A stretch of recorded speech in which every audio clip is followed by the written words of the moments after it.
ఏమిటి ఆంధ్రప్రదేశ్ అంత బాగుపడిపోయిందయ్యా వచ్చారుగా మా జనసేన మరి పెద్ద సన్నం చేస్తున్నాడు పక్షవాతం బాపి చిరాయి కొంచెం ఇలా జరగండి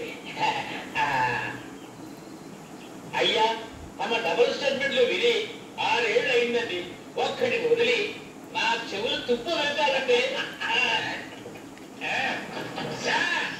ఇంకా స్టేట్మెంట్ కొట్టలే సార్ కొట్టడానికి ఆ లెవెల్ సమస్య ఉండాలి కదయ్యా ఉందండి ఏమిటది ప్రతిపక్ష నాయకుడు మళ్ళీ సినిమాలో యాక్ట్ చేయాలని నిర్ణయించుకున్నారట చేస్తాడా చేయబోతున్నాడా ఏమోనండి పరిస్థితి నిలువులో పిన్నిప్పుడే ఉందండి అయితే 2 స్టేట్మెంట్ రాసుకోండి అదైతే ఇదైంది ఇదైతే అదైంది ఎవరున్నాయి కదా చెప్పండి ఒకవేళ నటించాడనుకో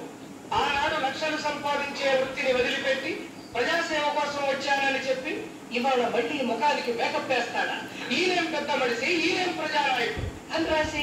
ఒకవేళ సినిమాలు వద్దు ప్రజలే కావాలని అనుకోండి మన అప్పుజమ్మ 40 ఏళ్ళు అన్నం పెట్టిన సినిమా తల్లినే వెన్నుపోటు పొడిచిన వాడు మన్నెన్ని పోట్లు పొడుస్తాడు అని రాసి చిన్న డౌట్ ఆయన నటించిన తప్పే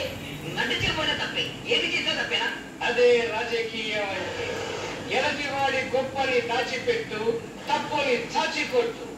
దట్ ఈస్ పాలిటిక్స్ సార్ ఒక్క నిమిషం ఉండండి సార్ నేను 2 ఏళ్ళు కష్టపడి చదువుకున్నా